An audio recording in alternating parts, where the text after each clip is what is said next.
मोल concept में सबसे जरूरी चीज है भाई एक मोल का मतलब, कि अगर मैंने आपको किसी भी चीज का एक मोल दे दिया तो आपके पास क्या क्या हो सकता है। तो सबसे पहली बात, एक मोल का मतलब है number of particle equal to Na, Avogadro number. जैसे हम बोलते हैं कि भाई एक दर्जन में 12 चीजें होती है, एक ग्रॉस में 144 चीजें होती है। आज के बाद में जब भी एक मोल की बात आएगी तो आपके दिमाग में सीधा क्लिक करना चाहिए कितनी चीजें, अवोगाद्रो नंबर के इक्वल चीजें।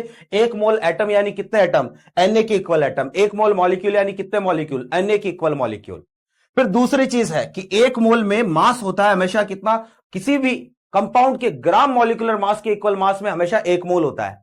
जैसे एग्जांपल के लिए मेरे पास पानी का अगर 18 ग्राम है, 18 ग्राम का मतलब पानी का मोल कितना होगा, एक मोल। 18 जो है पानी का क्या होता है, मोलर मास होता है। भैया ये एक कंटेनर है, इस कंटेनर में मेरे पास केवल 18 ग्राम पानी है, और 18 ग्राम पानी है तो इसका मतलब पानी का कितना मोल है, एक मोल है। और भैया एक मोल है तो इसका मतलब इसमें पार्टिकल्स कितने होंगे, Na। इसका मतलब इस ग्लास में जो आप देख रहे हो पानी के कितने मॉलिक्यूल्स होंगे, Na मॉलिक्यूल्स होंगे। ये एग्जैक्टली मैंने नाप के देखा है, 18 ग्राम है, ठीक है।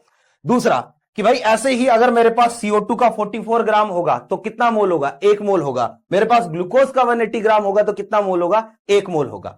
तीसरा सेम टू सेम ऐसा ही अगर किसी एटम के रेस्पेक्ट में बात करूं तो एक मोल का मतलब है अपने पास उसका ग्राम एटॉमिक मास।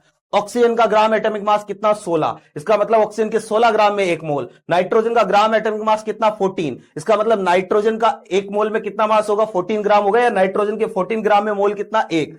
कार्बन का ग्राम एटॉमिक मास कितना होता है, 12 ग्राम होता है, इसका मतलब कार्बन के 12 ग्राम में मोल कितना, एक। और लास्ट जो चीज है वो केवल और केवल गैसेस के लिए लागू होती है, this is only for gases, only for gas. केवल और केवल गैस के लिए लागू होगी कि किसी भी गैस का एक मोल एसटीपी पर हमेशा कितना वॉल्यूम ऑक्यूपाई करता है, 22.4 लीटर। तो ये एक मोल के चार मतलब है।